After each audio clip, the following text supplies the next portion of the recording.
Almost everyone who was involved in the creation of Star Wars treated its universe and the crew and the cast with great dignity and respect.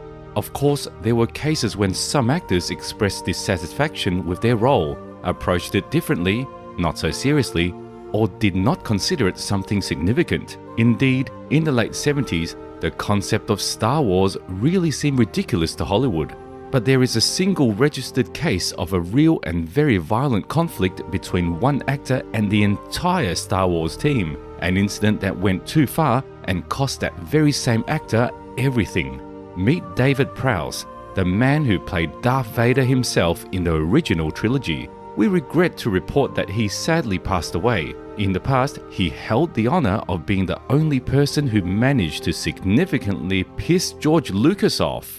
When the casting for the lead roles in A New Hope was held, the honor of playing the greatest character in Star Wars fell to 40-year-old bodybuilder David Prowse, who had a good track record behind him, and he got most of the roles due to his unique appearance, since David was almost 2 meters tall and weighed more than 100 kilograms.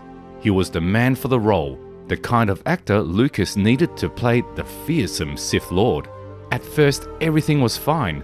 There was a warm atmosphere on the set of A New Hope. The production went on as usual. But despite all this, Prowse suffered a different fate, much worse fate.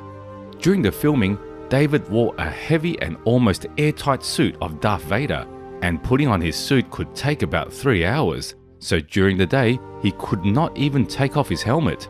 It was not only unbearably hot, but also hard. All the torments of Prowse were later described in different books about the behind the scenes of the franchise, but the actor continued to give all his best on the set and responsibly play his role. He couldn't screw up because Darth Vader had the most attention.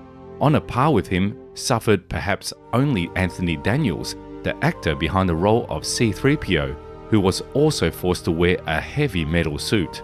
Thus, Prowse spent a lot of time in hellish conditions. But then, strange things began to happen regarding the actor, which no one told him about and which he didn't see coming in the first place. Firstly, David accidentally found out that Lucas was planning to completely replace his voice, and for this, he specifically hired James Earl Jones. Prowse accidentally stumbled upon him when he came to the set for some work and realized that all this time, he played every line quite diligently. In fact, Prowse's voice did not please Lucas with his Bristol accent. Moreover, the director asked for depth in the main villain's speech because no one would be afraid of Vader if they left Prowse's original voice. Now, I'm going to show you some rare clips from the set of A New Hope, and you'll hear how Vader's voice sounded, before the doubt. This ship carries the crest of Alderaan. Was there any of the royal family on board? Who were you carrying? You are part of the Rebel Alliance and a traitor. Take her away. According to David Prowse, it was not Vader's revoicing that hurt him, but the fact that the director decided to do it quietly without informing the actor. This situation served as a small spark that ignited a huge enmity. When the film was fully completed, financial matters began to be resolved and Prowse was furious after he learned that not only would he not receive any compensation for the torture of the suit, but he would not receive a percentage from the movie's box offices, like Mark Hamill did. After all, he was awarded with such an honor. And he, the man behind the role of the main villain, a real icon of Star Wars, did not. Prowse did not leave attempts to negotiate, but he was provided with unreversible answer that there was no percentage for him at all. That's it. That was the point of no return for all. From that moment, the fire began. David has already signed a contract for 3 episodes. He was forced to play out his role to the end, but annoyed by the behavior of Lucas, the actor decided to repay him with the same coin.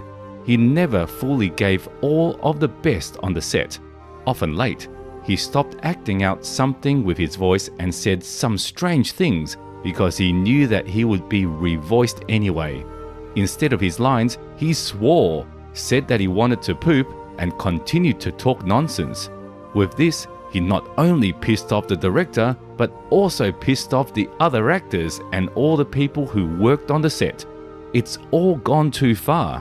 When the filming of the 5th episode was fully completed, Prowse was not invited to the premiere screening, not invited to shoot commercials, not invited to big events, and you couldn't even see him on the cover of a magazine.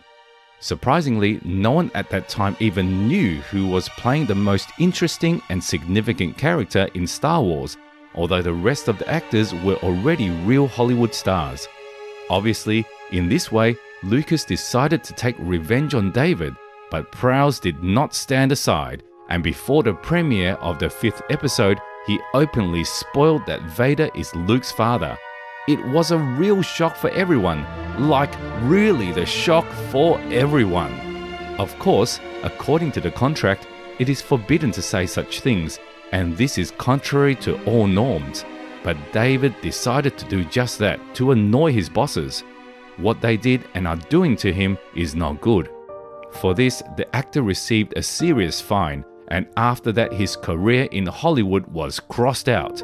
From now on, he was blacklisted. He was strictly forbidden to appear at all events related to Star Wars. Now, David Prowse had nothing to do with the Star Wars universe.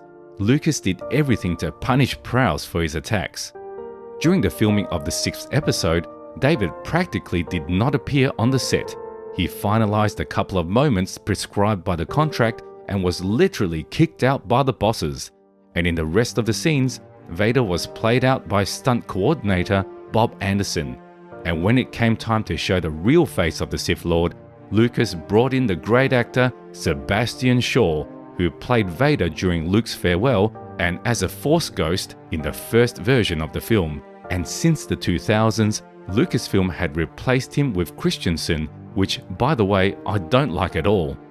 And so, for one group of people, Star Wars gave worldwide fame, recognition, and a lot of money. But what did Star Wars give David? A tiny fee, a long torment in a heavy suit, the death of a career, and eternal censure. Who is right? Who is guilty? Lucas by doing this to David, or David by going too far in his revenge on the director? We will never know the whole truth, although one thing is for sure, Prowse decided to play a dangerous game, went against the system, and the system crushed him. But you know, I want to say to David, thank you, if only for his efforts, for all the litigation he endured, and playing the greatest Star Wars character for us. Despite all the persecution from Lucasfilm, Prowse still appeared at informal events where he was always surrounded by fans. Defending a well-deserved reward, unfortunately, David has been very ill for the last 20 years due to cancer and the diagnosis of dementia. The actor stopped looking like himself and looked very poor. Most recently, on November 28, 2020, David Prowse passed away. The cause of death is a complication after a coronavirus infection. This was the way of David Prowse's career in the Star Wars universe. I leave this situation for discussion to you in the comments. Remember, we value the opinion of each of you. Thank you so much for watching, and may the Force be with you always.